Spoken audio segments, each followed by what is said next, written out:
اور شہر میں کچھ عورتیں یہ باتیں کرنے لگیں کہ عزیز کی بیوی اپنے نوجوان غلام کو ورغلا رہی ہے، اس نوجوان کی محبت نے اسے فریفتہ کر لیا ہے، ہمارے خیال میں تو یقینی طور پر وہ کھلی گمراہی میں مبتلا ہے۔ چنانچہ جب اس یعنی عزیز کی بیوی نے ان عورتوں کے مکر کی یہ بات سنی تو اس نے پیغام بھیج کر انہیں اپنے گھر بلوا لیا اور ان کے لیے ایک تکیوں والی نشست تیار کی اور ان میں سے ہر ایک کے ہاتھ میں ایک چاقو دے دیا اور یوسف سے کہا کہ ذرا باہر نکل کر ان کے سامنے آ جاؤ۔ اب جو ان عورتوں نے یوسف کو دیکھا تو انہیں حیرت انگیز حد تک حسین پایا اور ان کے حسن سے مبہوت ہو کر اپنے ہاتھ کاٹ ڈالے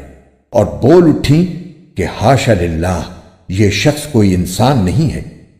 ایک قابل تکریم فرشتے کے سوا یہ کچھ اور نہیں ہو سکتا۔ عزیز کی بیوی نے کہا،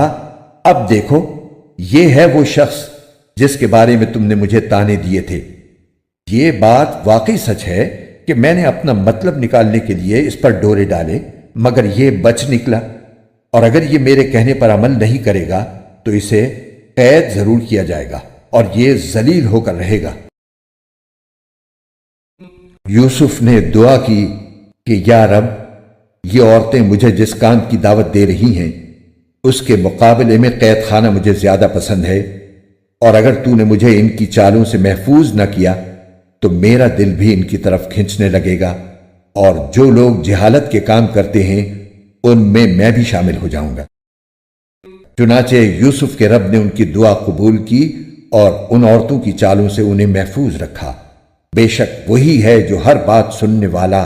ہر چیز جاننے والا ہے۔ یوسف کی پاک دامنی کی بہت سی نشانیاں دیکھ لینے کے بعد بھی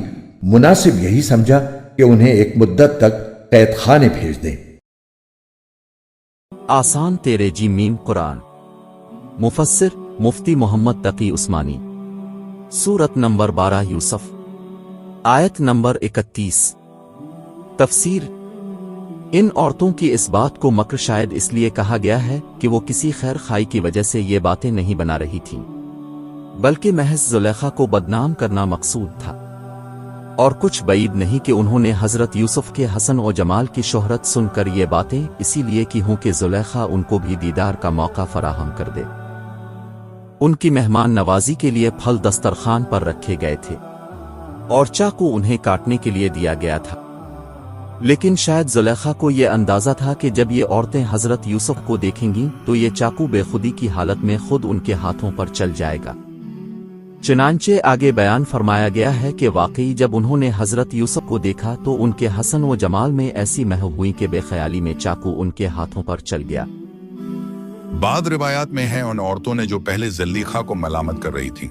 حضرت یوسف کو دیکھنے کے بعد الٹا حضرت یوسف کو نصیحت کرنی شروع کر دی کہ تمہیں اپنی مالکہ کا کہنا ماننا چاہیے، اور بعض روایات سے معلوم ہوتا ہے کہ ان عورتوں میں بھی کچھ نے انہیں تنہائی میں نصیحت کے بہانے بلا کر گناہ کی دعوت دینی شروع کی۔